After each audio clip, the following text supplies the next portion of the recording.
هر کور کې استعمالي مرچ په هر کور کې استعمالي خو دې صحیح طریقې استعمال او موږ تاسو په نه پوهیږو چې دې کې کوم مرچ یعنی کې خوړل پکار دي مرچ کوم کسان ته ګټه رسوي او کوم کسان ته یعنی کې ضرر یا تاوان رسوي درې وړه مرچ راځي دا کتل چې مختلف اقسام د مرچ وي نو دا یو داسې شی چې په هر کور کې مرچ خوړل کیږي خو دې ګټه افادیت او په ضرر باندې څوک نه پوهیږي نن زه تاسو ته دې مرچو بیل بیل افادیت ښیم چې سره مرچ دا کتلی شئ د مسالو والا سره ترخه مرچ یعنې که دا وچ د سره شکل کې د دې خوړل طریقه کار ته ښیمه او دې نه بعد چې دي یعنې که تور مرچ کتلی شئ دا تور مرچو خوړل افادیت او ضرر درته ښیم دې نه علاوه دا شنه مرچ دي چې موږ تاسو عام روز مثال په کچن کې روټین کې استعمالو اول شنه مرچ یا سره هغه کسان نشي خوړلی چې څوک د معدې یا د کولمو زخم لري د زخم لپاره مرچ خوړل دا باعث ضرر ګرځېږي هغه کسان باید دې نه ډډه وکړي دې نه علاوه هغه کسان مرچ خوړلی شي چې څوک د جګر چربي کولیسټرول لري وزن زیات وي او د زړه مریضان وي یا زړه مثال ضعیفه یا کلاډ زړه والو نه بند یا به بندېدو وي هغه ته مرچ ګټه لري چې شرط چې د هغه د معدې زخم یا د کولمو زخم ونه لري په دې شکل کې چې کله موږ تاسو مرچ خورو د موږ کوم بند مسام د جسم دا جسم ته حرارت ورکوي نو هلته د موږ جسم مسام که پام دې کړه تاسو مرچ وخورئ دستي جسم نه خوله راوځي نو چې کوم موږ په وینه کې کلاډ وي یا بندش وي هغه دا دستي په ختمېدو کې یعنې کې دې کې اهم رول ادا کوي مرچ که هغه دا سره مرچ وي که یا دا شنه مرچ وي یعنې کې دا هغه کسان خوړلی شي دې نه علاوه هغه ښځینه خویندې چې د کمخوني شکار وینې کې وینه یې کمه ورځ په ورځ ضعیفه کېږي شرط دا بیا چې معدې یا د کولمو زخم ونه لري ټیسټ به وکړي او هغه کمخوني دې وجه لري چې د هغوی آیرن کمی وي په مرچ کې آیرن ډېر زیات مقدار کې موجود وي چې مرچ که هغه استعمال کې خوړلو کې د هغوی آیرن یعنی کې زیاتېږي ورسره او آهسته آهسته کمخوني هم د هغوی ورکېږي دا ګټه لري دې نه علاوه دا سره مرچ کم و بیش په کورو کې استعمالول پکار دي چې دا مثال چا معدې زخم وي د کولمو زخم وي هغه سره مرچ نشي خوړلی نو دا بعض اوقات او بل هغه کسان چې ډکې متیازې کوي سوخ سره یا مقد درد سوزش لري یا په تش ادرار کې سوزاک لري هغه کسان هم مرچ باید استعمال نه کړي عموما په موږ په کورو کې موږ بس مرچ په هر کتر کې ورچو چکني کې خورو خو په فرق کې نه پوهېږي چې ګټه لري یا ضرر اوس دا سره مرچ دخم تور مرچ یعنی کې دا سره او شنه دا په جسم کې بعض اوقات خشکي پیدا کوي د اوبو کمی راولي صحیح ده اوس راځم تور مرچ چې دا صحت شفا ده دا تور مرچ چې دي دا څه ګټه لري موږ تاسو په جسم کې اوبه زیاتوي بواسیرو ته هم ګټه لري دې نه علاوه خدا نه خواسته د موږ تاسو په خېټه کې د اپنډکس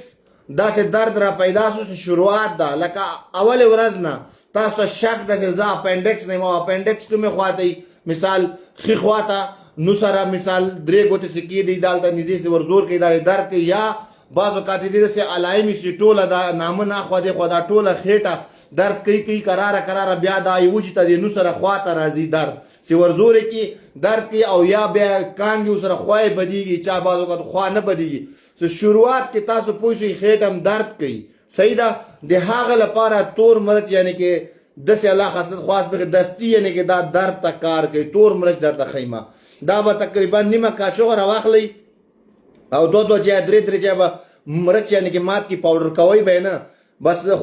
خولې ته به یې واچئ یو ګیلاس تازه اوبه ډېرې یخې به نه دا اوبه سې وچکئ د الله په فضل 15 نه تر 10 منټه کې دننه تاسو د خېټې چې کوم د اپنډکس شروعات درد د شرط دا درته ښیم چې شروعات وي درد دا کابو کوي دا په دې معنا که تاسو نه ډاکټر لري یا ورتلی نه یا ټیم زیات لګي دا چې تاسو یو خوراک وکړو تاسو ته به درد محسوس کېږي نه او الله په فضل که 10 نه تر 15 منټه کې تاسو درد آرامه سو ښه سو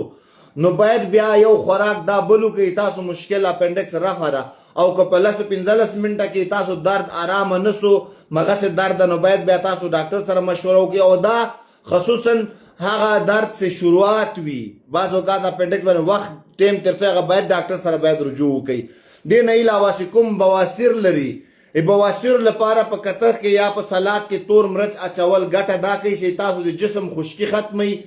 تاسو قبضیت رفع کوي او تاسو په جسم کې دا اوبه پیدا کوي دې نه علاوه عموما داسې کسان چې هغه الرجي لري صحیح ده هغه لپاره مرچ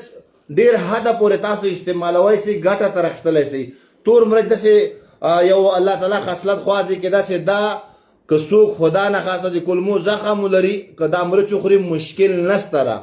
او دا سره او شنه مرچ که تاسو معدې زخم وي نو دا تاسو ته باعث د ضرر ګرځېږي دې نه باید ځان وساتئ او هغه کسان چې څوک کولیسټرول لري جګر چربي وینې غواړ یا بواسیر یا خېټه ګیس یا دردونه عموما داسې کسان چې هغه مزدوري کوي دوبۍ سعودي کې هغه شپې سې راسې ستړي معمولي غوندې درد جسم محسوس کوي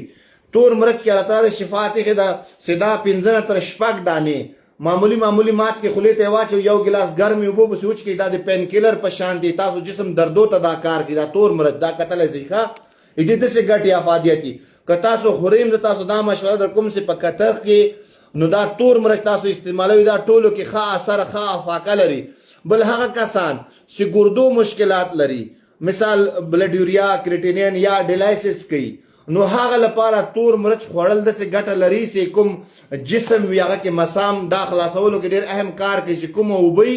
هغه دا د خولې په شکل کې وباسي نو ډیلایسس کې کم وخت بیا د په کار کې هفته کې مثال 2 یا 3 ډیلایسس کوي نو تور مرچ خوړل سره آهسته آهسته د هغه ډیلایسس دوره نه راکمیږي په دې چې دا څومره مثال اوبه هغه خولې په ذریعه مې باندې وباسي نو دوستانو تور مرچ زیاتر ګټې دي تاوان نشته عموما که تاسو کور کې استعمالوئ نو تور مرچ استعمال کوي دا ټولو کې ښه او مجرب وي ضرر نه لري که غټان که ماشومان ټول تور مرچ یعنی که تاسو اوبه پیدا کوي دا کې اوبه ده تری دا لري خشکې نه پیدا کوي او دا سره چې کوم مرچ دي دا خشکي پیدا کوي تری پیدا کوي دا که تاسو خورئ دستي بس تاسو ته بعض اوقات پیچز اسهالات داسې څیزونه پیدا کوي دې نه علاوه بله خبره ته کوم هغه کسان چې زکام وي پزه بنده کېږي عموما تاسو به لیدلي پزه خشکي غوندې پیدا کوي بالکل تنفس یې وراوت بالکل پریشان هغه صرف تور مرچ د شپې 10 دانې 3 درجې مات کړي خولې ته دې واچي یو ګلاس ګرمې اوبه دې پسې وڅښي بس لږ د ځان پټ کړي څادر چښکي په 10 نه تر 15 منټه کې دننه د هغه د پزه مسام خلاصېږي په دې باندې چې کوم بلډ سرکولیشن د هغه دې خوا ته پزې خوا راتېز شي کومه چې خشکي مشکي د هغه دا ختموي دې دا ګټې دي دوستانو باید موږ تاسو په خپل کور کې هغه شی استعمال کو چې ګټه زیاتې تاوان کم وي او عموما نن سبا چې څومره کسان د معدې زخم بواسیر یا داسې مرضو باندې اخته هغه د سرو مرچ یعنی کې زیات استعمال کی مارکیټ کې یعنی کې دا مساله کې استعمالېږي همداسې هم استعمالوي فروټ چاټ دا شیزونو کې دې نه باید ځان وساتئ تور مرچ یعنی کې تاسو لپاره ټولو کې مفید دي او ښه ګټه رسوي که د الله رضا وي دوستانو ښه وخت ولرئ لویه تاسو السلام علیکم